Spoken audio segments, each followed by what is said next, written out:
So,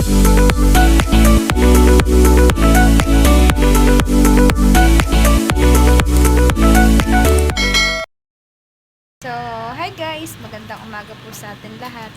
Bali ngayon po ay si Tilat po ay naglalagay na po ulit ng baluster doon po sa kabak po na tires. Lalagyan na po niya at siya po ay may nagawa na pong 10. Ilalagay na daw po ulit niya. Maraming salamat po sa patuloy na panonood niyo sa aming channel ni Tilat. Kamusta po kayong lahat? Bali si Papa po ay nagdala po uling isda. Galing po sa Kiday. Oh, po, akala laki. Ayan po. Nalang po ulit kami ni Papa ng isda. At pang ulam daw po namin para daw po masarap yung aming ulam. May isa pong bilokos na dala po si Papa. Ito po yung itlogan. Oh, po, kalaki. Oh, lalaki. May ganito kaya isda diyan sa sa ilog. Ganito. Wala na. Oo naman po. Kalalaki. Ito yung pagka nahuli sila sa lambat ay hindi na sila makatanggal. Oo, gana ho. May mga kaliskas nila. Kalalaki eh.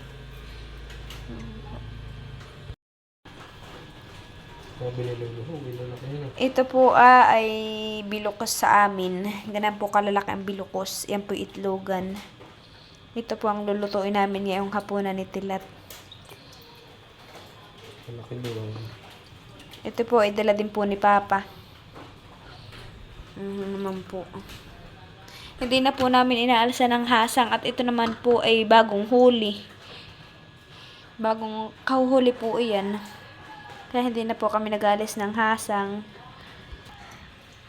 At ito naman po yung bagong dala pong banak.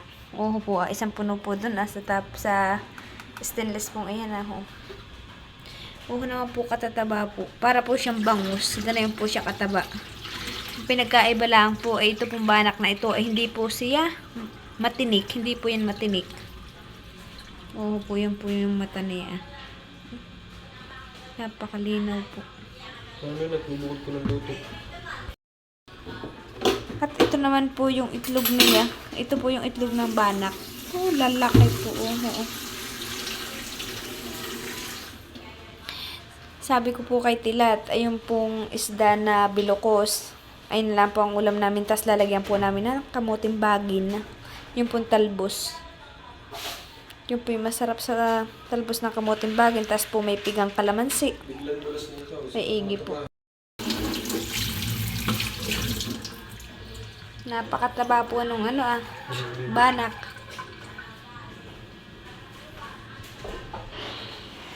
Kaya po ang laman ay pag naluto, ay talaga naman pong dilaw na dilaw.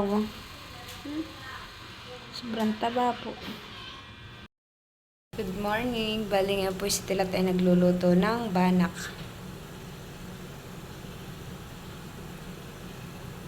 Kanya pong gugulayan ng talbos ng kamote. Oo naman po taba. Ito naman po yung talbos ng kamuting igugulay po ni Tilat.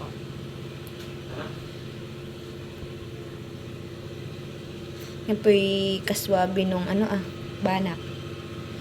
Lalo na po't may pigang kalamansi.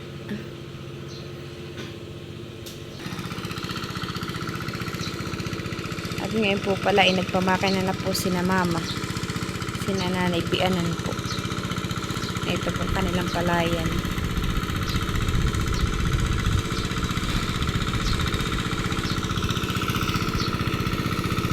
Sinabay po ni na mama sa ulan. Oo naman po, matigas na po yung lupa. Gawa po ng ngayon lang po na basa ng ulan.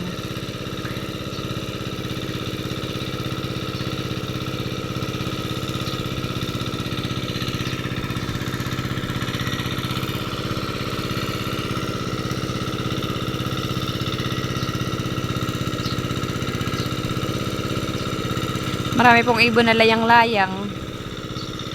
Ayan po ho. Yan po yung ibon na, natira po sa mga kuweba.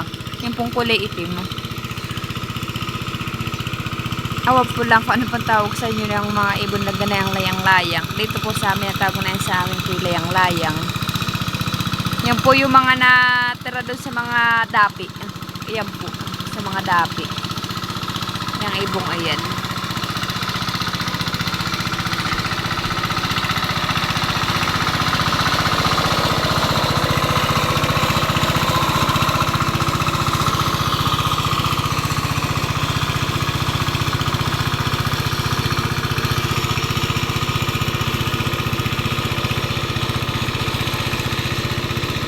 Sila mama po pala ay umuwi sa Kayday. Tuwing maga po ay sila umuwi sa Kayday at sila po ay sila mama po ay nag-aatindi po ng palayan. At magpapamakin na din po kami ng palayan. Saka po pala yung nasa lapian po namin palayan ay ano na po papamakin na din po ni na mama. At kami na po ang magbubukid na yun, yung bukidang ito. Si Tilat po ay magpapalaypay na din po doon ng palayan. Kailangan pong palaypayan.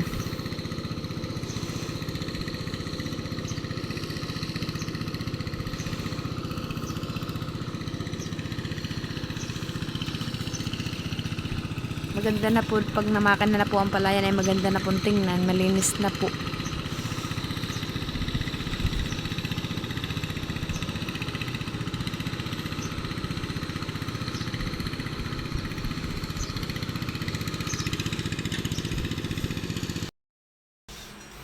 Bali, ito na po yung ulam namin. Sinigang na banak na may talbos ng kamote. Oh, lambot. Taba. Kain po tayo. Yan po ay luto ni Tilat. Good morning! Bali ngayon po si Tilat ay maagang gumising. At siya po ay nanguha po ng tagbak. At siya po ay magagawa ng dalakdakan.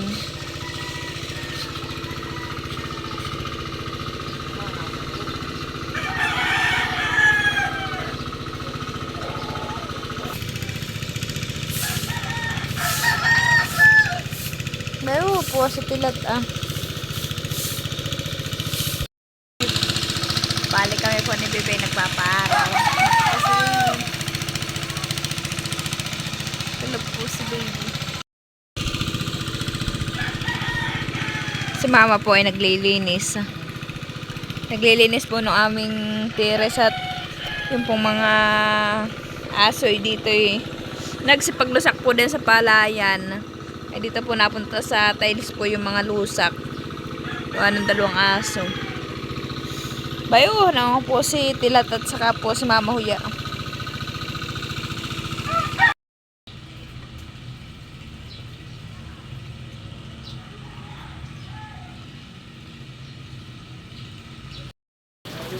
Bali, diyan po ni Tilat ilalagay na butasan na din po ni Tilat yung mga tiles para po doon po ilagay ni Tilat.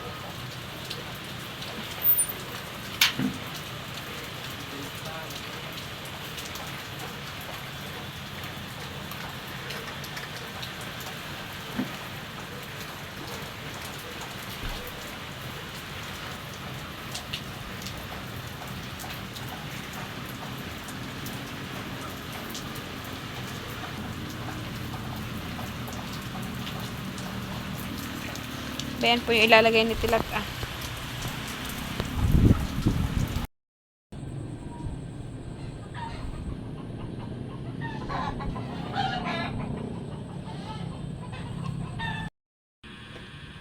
Bale, ayan na po yung ilalagay ni Tilat na baluster doon po sa kabilang gilid.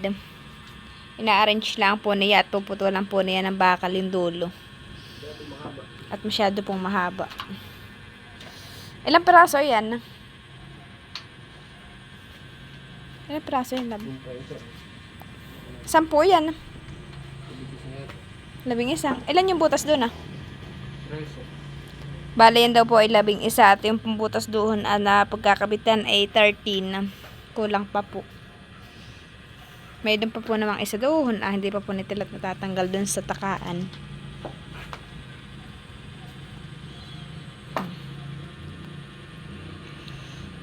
Ikakabit na po niya para ang kabitin nila po niya ay doon sa kabilang gilid na ayun na hanggang diyan na. Tapos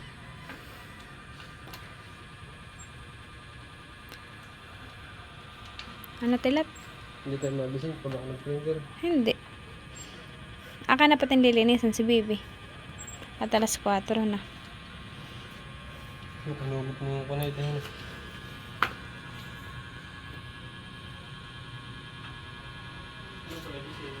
Oo, gagising nga.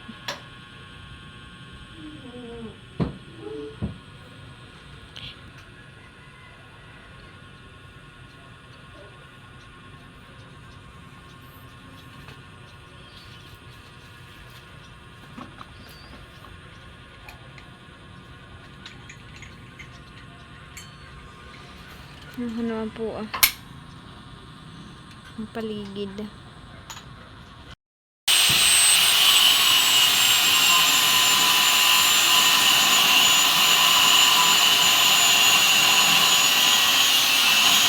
Bali, ayan po at pinuputulan na nitilat ng bakal doon sa tigkabi ng dulo.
Siya daw po ay magtitimpla ng halo.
Natanggalan mo na yung isang. Ayun na.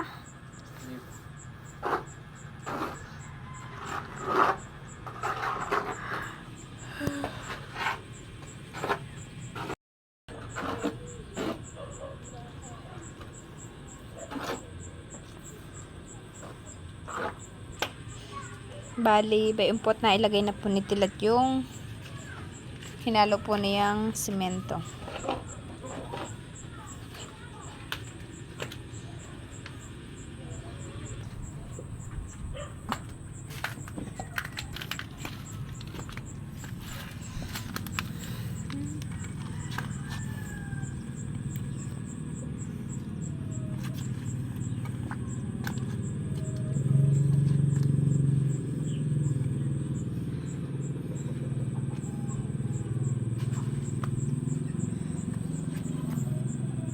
walo ano. Kasya dito ang manok pag dumaan o kaya ang aso.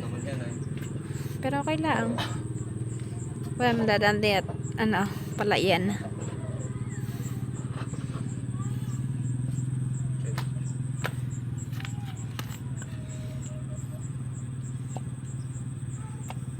May gising na bata. Titingnan ko.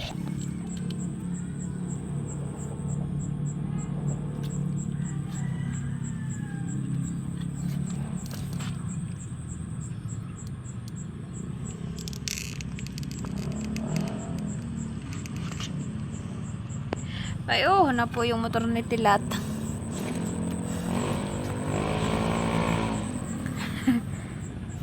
Nagagala yung motor mo. Yung motor ni Tilat ay nagagala. Naiwan yung may-ari.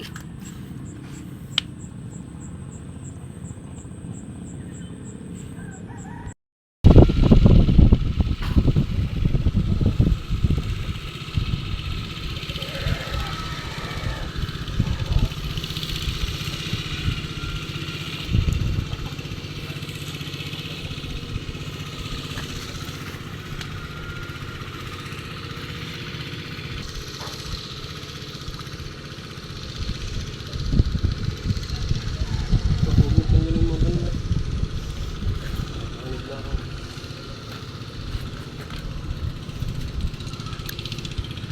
Yan na po yung inaayos ni Tilat ah. At yan po ay papatungan na din po ng tiles.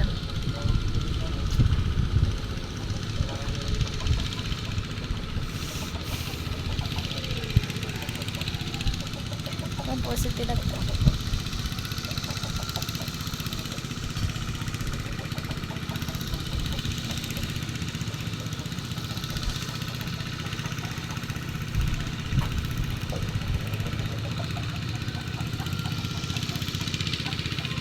Sinatilat po kaninang magang-maga ay nagawa po ng dalakdakan. Yung po tinatawag na dalakdakan ayun po yung pinagpunlaan po nila ng palay. Bumpa ah. Bali si Tilat po ay magang-magang gumising. Alas 5 po ay siya pinangunguhan ng tagbak. Yung po tagbak yung ginawa nilang puste dun sa lambat. Yun po ang mga haba-haba ngayon po. Parang kahoy. Yun po ay tagbak. At saka po binulutan nila ng lambat para hindi po kainin ng manok. At dito po maraming manok. At saka po hindi puntahan ng mga ibon. Katulong po niya si Mama Huya at saka po si Lolo Dundun. At dito po lahat ng palayanan na ngayon ay minamakina na po. Bayo po. Kape po tayo. Kami po nagkakape.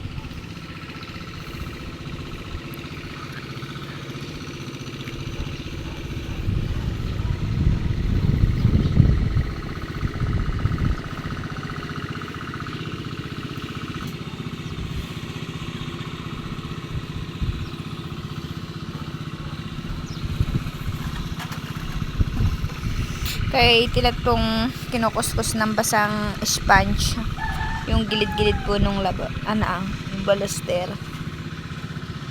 At may mga sabog po na simento pag po asamento pag hindi po natanggal ititigas, kaya tinatanggal po niya yung simento.